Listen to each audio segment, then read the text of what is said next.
បងប្អូនអើយចូលស្ដាប់មួយហើយណាស្មាត់គីឡូសាន់ជ័យណែបងចាំយកណែមកមុខរឿងណានេះលើកបួងមានប្រមងសាចុងអូណែទៅចាំចូលត្រង់ចូលហើយមើលមកមុខណាត្រង់បានណាអូស្ដាប់មួយបងប្អូន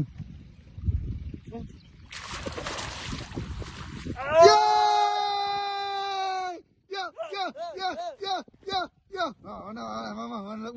មួយអូខេណាថ្ងៃទី8បាទស្មាត់ចូលកត្រង់របូតបាទស្មាត់នេះចូលកត្រង់របូតស្មាត់នេះនៅតុងប៊ីណែបងប្អូនណាចូលដោះមកមួយឲ្យគេឃើញមុខតិចណាស្មាត់គីឡូសាន់ជ័យបងប្អូនណាចូលហើយគីឡូពេលព្រឹកណាអើឃើញណាកាន់ដាក់ផុសដែរណែសតធីអែមចូលហើយពេញលេងហើយអូខេពេញលេង